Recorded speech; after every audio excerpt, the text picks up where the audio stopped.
नमस्ते, Radhe Radhe, hello everyone. तो जैसा कि आप सबको पता है कि क्वेश्चन सीरीज चल रही है जिसमें हम लोग जूलॉजी और बॉटनी के क्वेश्चन कर रहे हैं। तो आज हम क्वेश्चन करने वाले हैं जूलॉजी का और क्वेश्चन करने वाले हैं किसका, सीलेंट्रेटा का। ठीक है, सीलेंट्रेटा का जनरल कैरेक्टर क्लासिफिकेशन और उसके कुछ जनरल एनिमल जो आपके प्रैक्टिकल्स में ज़रूर हैं उससे क्वेश्चन हम करने वाले हैं।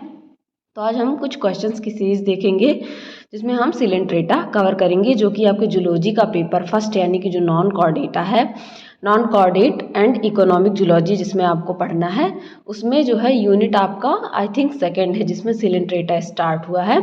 तो उसका पहले हम लोग कवर करेंगे सिलेंट्रेटा, फिर उसके जो एनिमल्स ऑरेलिया और ओबेलिया उनके क्वेश्चंस करेंगे। तो चलिए स्टार्ट करते हैं क्वेश्चन की सीरीज को, देर नहीं करते हैं। लेकिन उससे पहले अगर चैनल पे आप नए हैं तो प्लीज़ चैनल को सब्सक्राइब कीजिए और जो भी नोट्स मैं पढ़ाती हूँ उनके पीडीएफ अगर आपको चाहिए तो उसके लिए हमारा टेलीग्राम चैनल ज्वाइन कीजिए जिसका लिंक डिस्क्रिप्शन में दिया हुआ है। तो चलिए स्टार्ट करते हैं क्वेश्चन नंबर फर्स्ट से। क्वेश्चन नंबर फर्स्ट की बात की जाए तो पूछा जा रहा है कि डिवीज़न ऑफ लेबर जो होता है कि श्रम का विभाजन, जिसको आप हिंदी में कह सकते हैं, कि सेवरल इंडिविजुअल में पाया जाता है और उसे क्या कहते हैं। ठीक है, उस फंक्शन को क्या जाना जाता है, किस नाम से, vital activity, labour division, polymorphism, poly function. तो आपका करेक्ट आंसर हो जाएगा दैट इज पॉलीमॉर्फिज्म।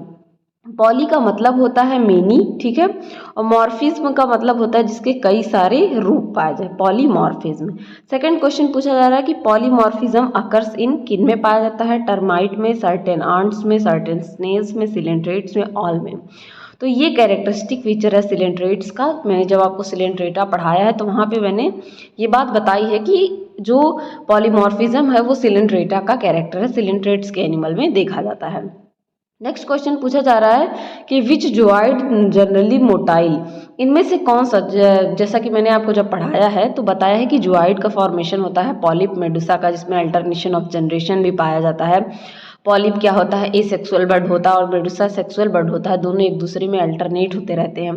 तो इनमें से पूछा जा रहा है कौन सा जो होता है जो मोटाइल होता है यानी कि मूव करता है, पॉलिप, मेडुसा, बोथ और नन। तो करेक्ट आंसर हो जाएगा आपका बी, जो कि है मेडुसा। ठीक है, तो मेडुसा आपका करेक्ट आंसर हो जाएगा। फोर्थ पूछा जा रहा है कि gastrozooid, gonozooid, dactylozooid are characteristic feature of, इस फीचर को कहा क्या कहा जाएगा जिनमें ये तीनों जॉइड पाए जाएंगे, dimorphic, trimorphic, polymorphic, all of the above. Correct answer हो जाएगा ट्राइमॉर्फिक, क्योंकि इस स्ट्रक्चर में तीन फॉर्म पाए जा रहे हैं, that is gastrozooid, gonozooid and dactylozooid. ठीक है, नेक्स्ट क्वेश्चन पूछा जा रहा है कि modification of polyp are, polyp के मॉडिफिकेशन को किस नाम से जाना जाता है, गैस्ट्रोजॉइड, डेक्टाइलोजॉइड, गोनोजॉइड या ऑल। तो आपका करेक्ट आंसर हो जाएगा फिफ्थ का डी, ऑल। इनमें से सारे जो है पॉलिप के क्या है, मॉडिफिकेशन है। मूव करते हैं आगे के क्वेश्चंस पे। तो आगे के क्वेश्चन में पूछा जा रहा है कि मॉडिफिकेशन ऑफ मेडुसा को क्या कहते हैं। ठीक है, फाइलोजॉइड्स, नेक्टोफोर, निमेटोफोर, ऑल। तो करेक्ट आंसर हो जाएगा ऑल। ये सारे जो मॉडिफिकेशन है वो क्या है, पॉलिप के हैं, सॉरी मेडुसा के हैं। सेवंथ पूछा जा रहा है कि कोरलॉइड क्या है, एक एनिमल है, एक इंडिविजुअल है, एक सिलेंट्रेट है या स्केलेटल है, एक सॉलिटरी कोरल का। कोरल के बारे में मैंने आपको नहीं बताया है क्योंकि यहाँ से आपसे ज़्यादा क्वेश्चन नहीं पूछा जाता, लेकिन जो पॉलिप होते हैं वो क्या करते हैं, कोरल का फॉर्मेशन करते हैं जिनको कि कोरल रीफ भी बोला जाता है। तो कोरल के बारे में आप इतना ही जानिए, इसके क्वेश्चंस मैं करवा दूंगी ताकि अगर आपसे एग्जाम में पूछे भी तो आप क्वेश्चन कर ले जाइए। करेक्ट आंसर होगा ये स्केलेटल है सॉलिटरी कोरल का। सॉलिटरी कोरल जो एक जगह पे पाए जाते हैं उनके ये क्या है, स्ट्रक्चर है। प्रोटोथीका इज, प्रोटोथीका एक क्या है, ठीक है, न्यूट्रिटिव सिक्रीशन है, स्केलेटन रूडिमेंट्स है, लार्वा है या एक्सोस्केलेटन है। ठीक है, तो प्रोटोथीका के बारे में मैंने आपको बताया जब एनिमल्स पढ़ाए हैं इसके, तो करेक्ट आंसर हो जाएगा ये क्या है, एक स्केलेटन रूडिमेंट्स है। Reef buildings coral require water warm above, जो रीफ होते हैं वो कोरल जो बनते हैं उसके लिए किस टेम्परेचर का वाटर जरूरी होता है। तो यहाँ पे कुछ ऑप्शन दिए गए हैं, 10 degree Celsius, 20 degree Celsius, 40 degree Celsius and 100 degree Celsius. तो करेक्ट आंसर 9 का हो जाएगा B, that is 20 degree Celsius. Most notable example of barrier reef, इनमें से कौन सा ऐसा एग्जाम्पल है जो बैरियर रीफ का एग्जाम्पल है। तो अगर रीफ क्वेश्चंस मैंने नहीं कराए हैं तो मैं इसका लेक्चर आई थिंक मैंने डाला है। अगर क्वेश्चंस आपको कुछ चीज़ें इसमें नहीं समझ में आती हैं तो आप क्वेश्चन को नोट डाउन कर लीजिएगा, ताकि यहाँ से अगर क्वेश्चन पूछे तो आपको पता रहे, ठीक है।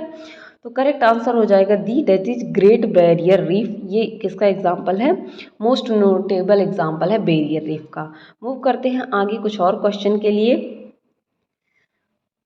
जिसमें इसमें पूछा गया है कि nematocyst are found in. Nematocyst किसमें पाए जाते हैं? पोरीफेरा, सिलेंट्रेटा, प्लेटीहेल्मिन्थ या एनिलेटा। तो आप सबको पता है कि सिलेंट्रेटा का कैरेक्टर है निमेटोसिस्ट का पाया जाना, जो कि क्या करते हैं, इनके कैप्चर को डिफेंस एंड ऑफेंस मैकेनिज्म की तरह हेल्प करते हैं।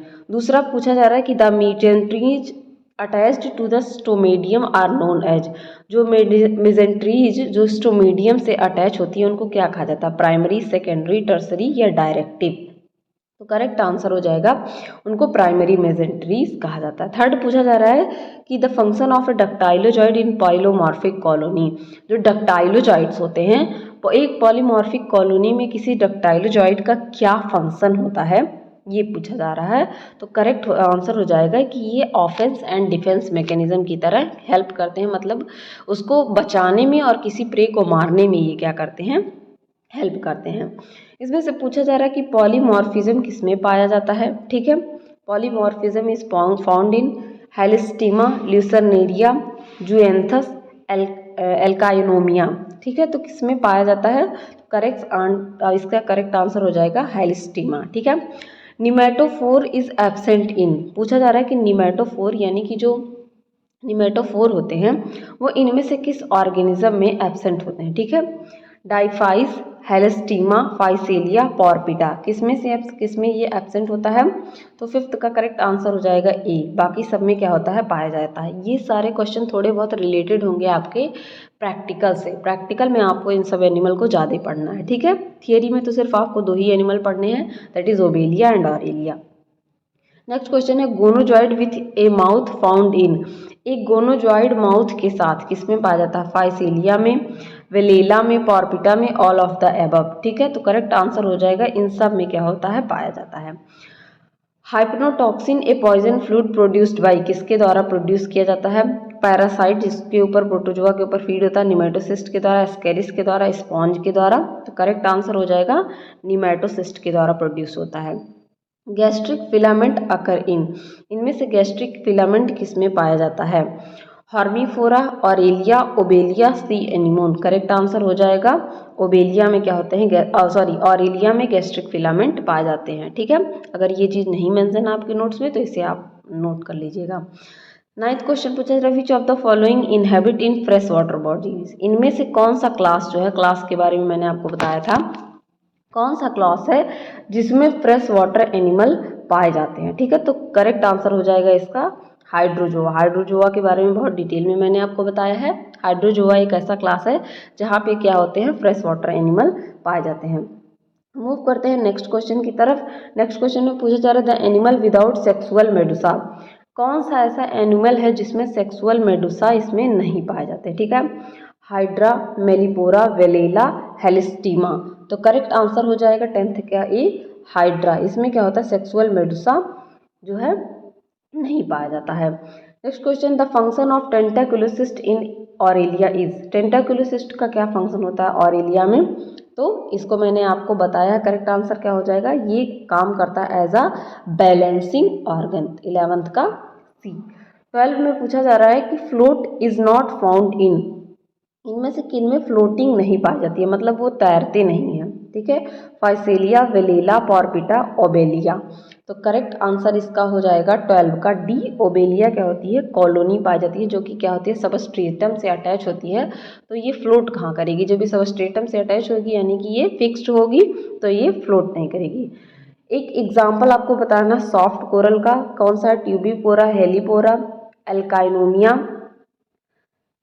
और गॉर्गोनिया। तो करेक्ट आंसर आपका हो जाएगा 13 का सी, दैट इज एल्सिनोमिया, ठीक है।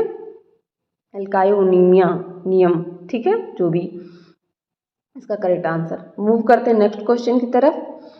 14th नंबर में पूछा जा रहा है कि which of the following is connected with coral formation. इनमें से कौन सा ऐसा है जो कोरल फॉर्मेशन में हेल्प करता है।